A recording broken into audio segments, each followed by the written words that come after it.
bukan khitbah, bukan ta'aruf itu terus kita boleh dibawa kemana-mana, dibonceng ke, diajak fitting baju, terus ada Foto priwet, macam-macam. Ya.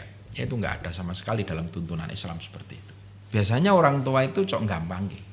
Nek kapan muni wis tunangan itu dalam Islam juga nggak ada ajaran tukar cincin. Kalau masyarakat awam itu kan ada tukar cincin. Lah setelah dapat cincin melingkar ini, itu dimaknai izin keluar rumah sudah dikeluarkan. Akhirnya sudah boleh diajak jalan-jalan, sudah boleh diajak makan malam. Pernikahan ini betul-betul dipondasi, didasari dengan niat tulus ibadah. Harus dilandasi dengan kesucian. Jangan sampai pernikahan nanti dikotori oleh hal-hal yang justru akan merugikan pernikahan itu sendiri. Ya habibi adat ruhi bain inta nasibi fi qalbi alwahid inta li qalbi. Assalamualaikum, selamat malam Gus Yusuf yang saya hormati dan Mas Dimas yang berbahagia. Begini Gus, saya pernah membaca sebuah tulisan pendek. Pernikahan yang berangkat dari pacaran biasanya tidak akan bahagia, tidak akan langgeng. Karena saat pacaran yang diperlihatkan hanya kebaikannya saja. Dan mungkin banyak polesan-polesan yang hanya menyenangkan bagi pasangan atau calonnya. Yang jelas menurut Islam pacaran itu tentu dilarang. Toh yang pacaran dan nikah, ini pernikahannya juga aman-aman saja. Nah, sekarang juga banyak kalangan muda yang mengatakan bahwasanya ta'aruf. Jalan bareng katanya, ta'aruf. Agar saling mengenal satu yang lain dengan yang lainnya, agar ada kecocokan begitu. Lah bukannya itu sama saja dengan pacaran Gus? Nah sebenarnya Gus Yusuf bagaimanakah yang dinamakan ta'aruf tersebut?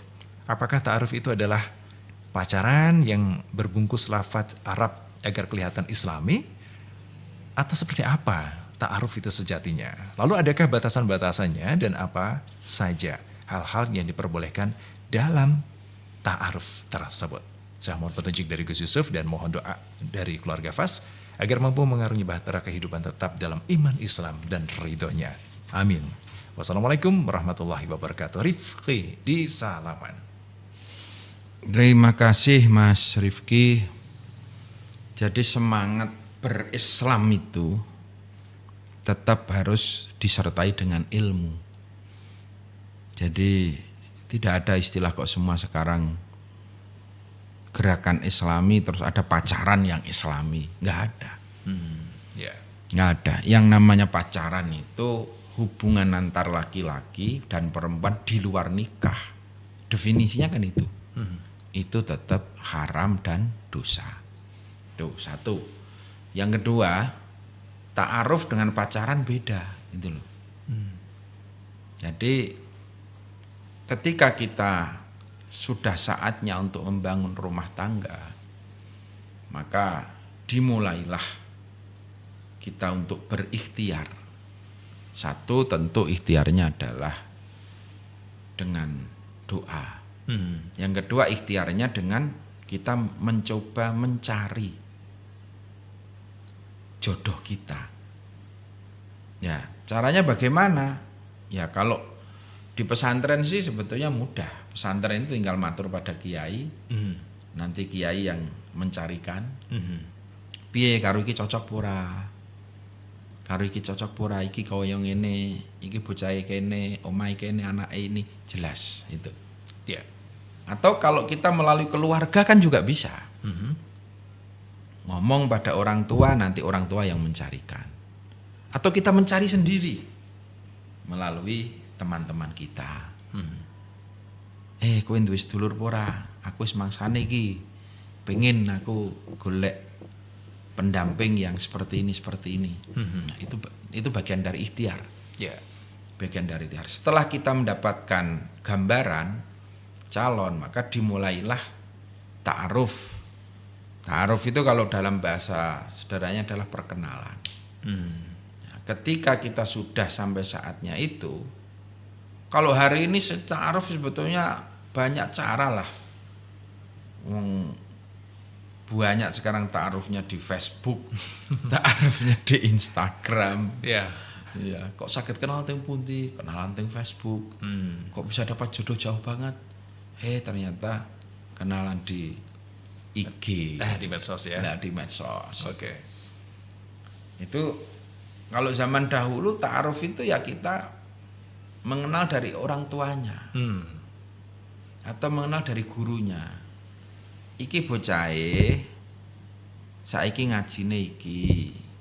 Tapi bocah iki sifate ngene, iki mergo anak tunggal, bocah iki rada aleman. Nah, itu kan gitu, bagian dari kita mengkorek ta'aruf itu loh.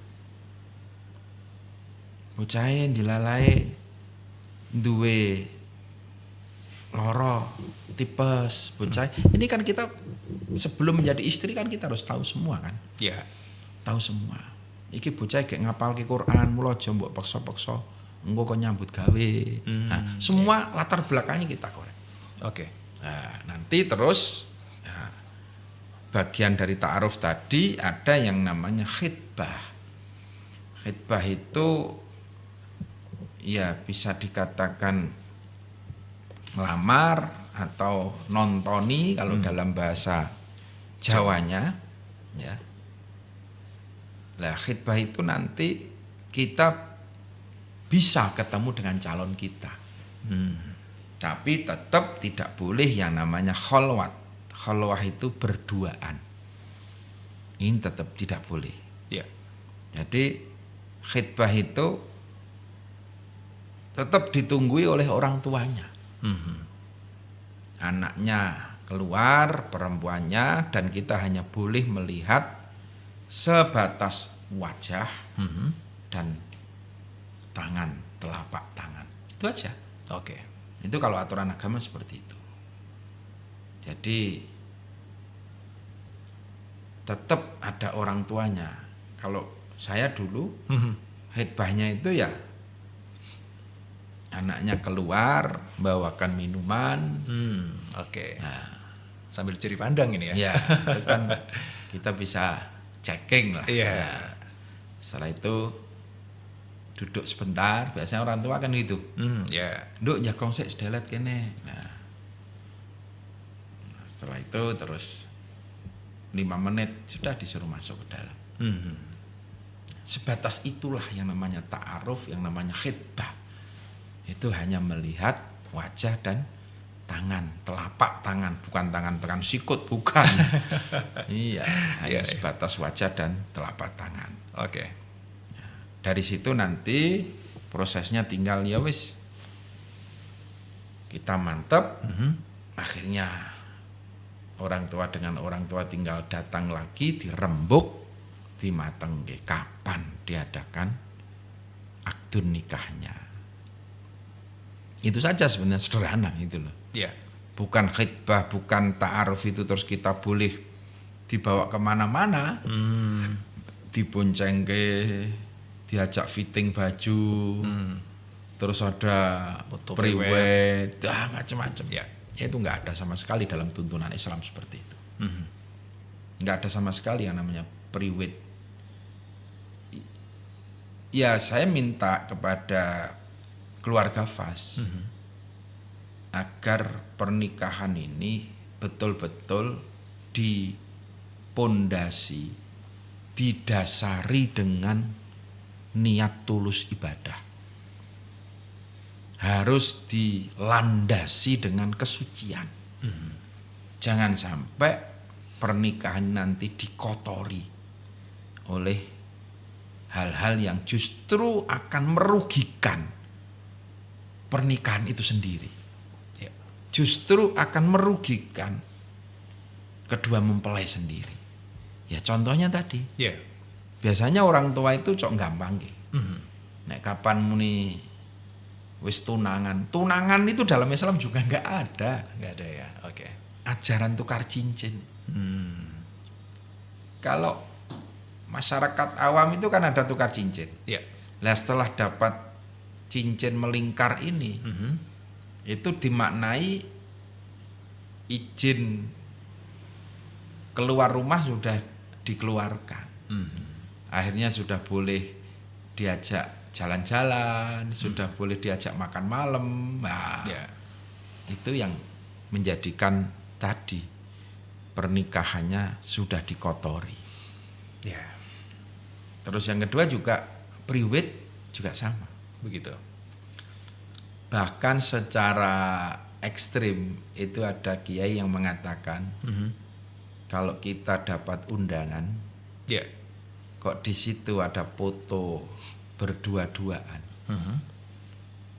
yang mana itu jelas-jelas belum menikah, kok sudah foto bonceng-boncengan pakai sepeda ontel terus foto di pematang sawah, Ya. payungan bersama, Ya. ya foto-foto priwet itulah. Oke. Itu bahkan ada kiai yang mengatakan kalau kalian dapat undangan seperti itu tidak wajib hadir. Oke. Karena itu jelas unsur kemaksiatannya. Ya. Berarti kalau hadir sampean itu ridho dengan kemaksiatan yang dilakukan. Maka tolong hati-hati agar tidak harus kan sekarang undangan nikah itu harus ada fotonya itu loh. Ya. Atau kalaupun foto ya jangan digandeng kalau memang belum akdu nikah. Berbeda ketika sudah akad ya. Biasanya kan ada akadnya bulan Januari. Setelah akad silahkan foto-foto. Ya. Resepsinya nunggu bulan Maret namanya. Nah itu sudah clear, sudah sah. Dia mau masang foto tidur bersama pun nggak masalah. Ya. Mau masang foto berdua-duaan nggak masalah karena memang sudah halal. Tapi ketika dalam undangan itu jelas akan dilaksanakan akad nikah pada, mungkin berarti urung nikah. Kok wis pasang foto priwet macam-macam, aduh. Ya udah, kita nggak wajib hadir kalau kayak gitu itu. Ya. Nah ini sebagai pelajaran lah. Sekali lagi jangan dikotori pernikahan dengan hal-hal seperti itu. Pernikahan harus pondasinya kuat, niat ibadah pondasinya kuat, niat mengikuti sunnah Rasul. Ibadah itu nggak boleh dikotori gitu loh, nggak boleh dikotori.